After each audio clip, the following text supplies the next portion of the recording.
What's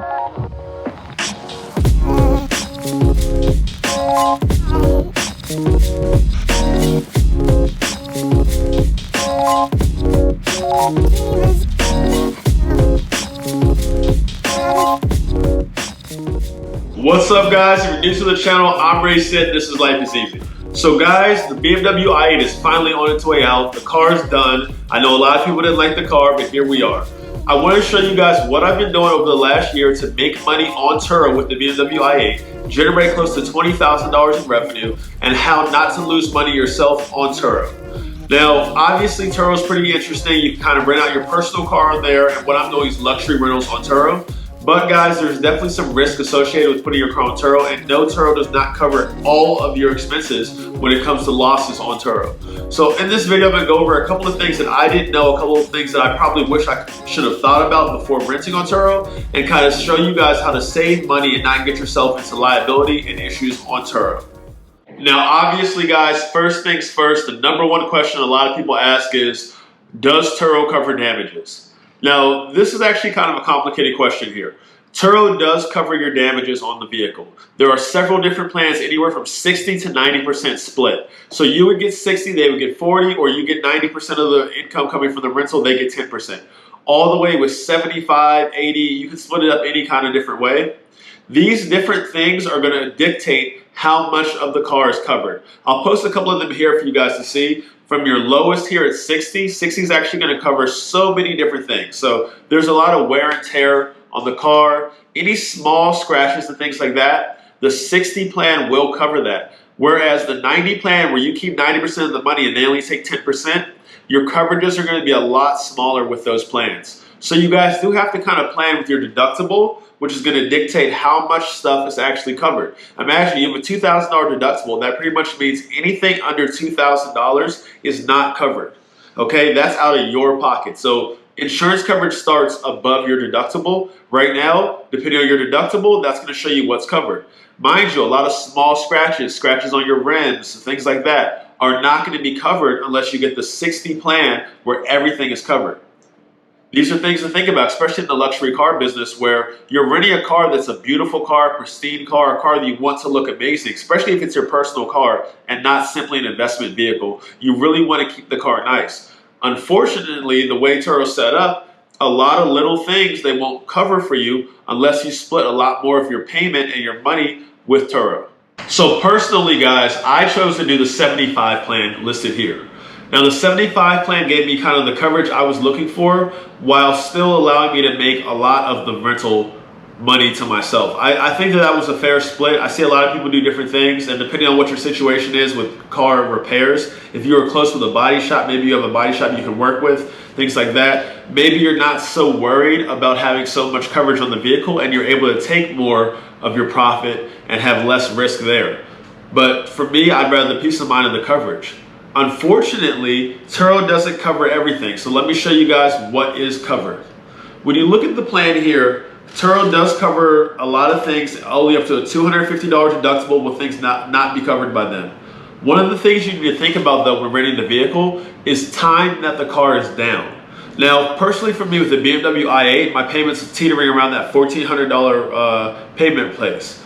With that being said, you have to imagine every month that the car is down, that costs me $1,400. Every rental that I miss, that's a cost missed there too. So when a car does get damaged in an accident, you have to imagine the downtime, a week just for the estimate, another week for the repairs, another week, you know, it could just be another week with getting parts, especially the way things are right now. If the car's down for a month, you're missing a lot of money.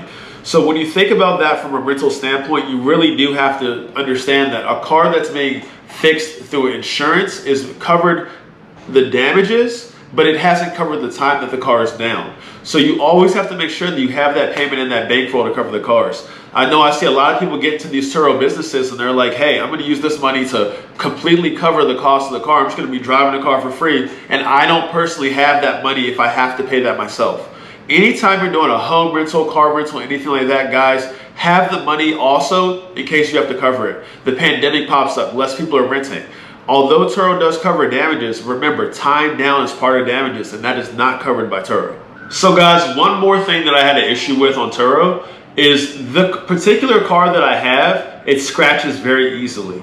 Now, mind you, the plan I have, the 75 plan, does not cover all scratches and little things like that. So what can happen is, for most vehicles, if someone scratches the car, very easy, you just buff it out. A paint correction guy can just kind of get right in there, fix the car very easily.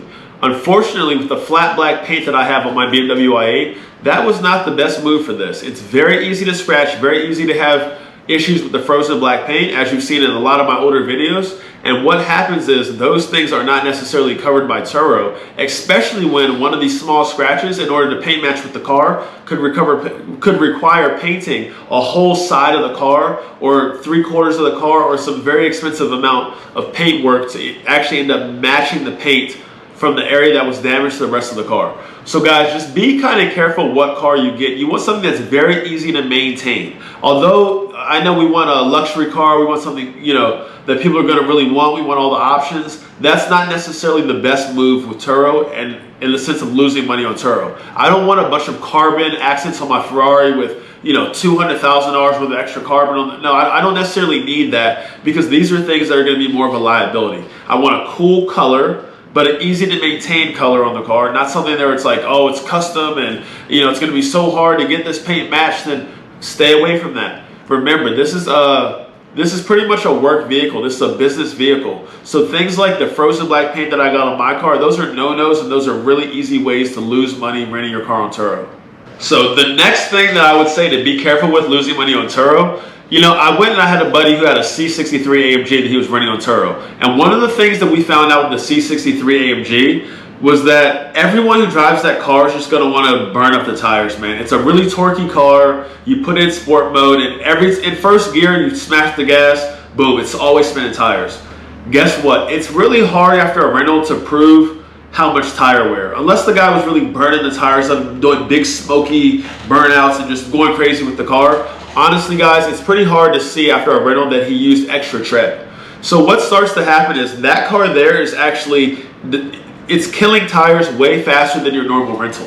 And what we're starting to notice is that car there was costing a lot more, 500 here, 500 here for tires, which is really starting to chip away at actually how much money you're making on Turo. So when you're buying these performance cars and these fun cars put on Turo, be aware, an all-wheel drive car is nice. You can't do a burnout on that. I love the GTR, the Skyline, certain cars like that, where there's no ability really for the guy to drive it too hard. Granted, with the Skyline, there's risk with the transmission. You kind of got to find a car that has very limited maintenance, but is still interesting looking. So, you know, as much criticism as you give with the BMW i8, it's a very basic car, aside from the hybrid gas kind of setup. It's literally a 3-cylinder motor in the back and a hybrid setup in the front. There's not a lot of stuff necessarily going on with that car, and it's not the most expensive car to repair.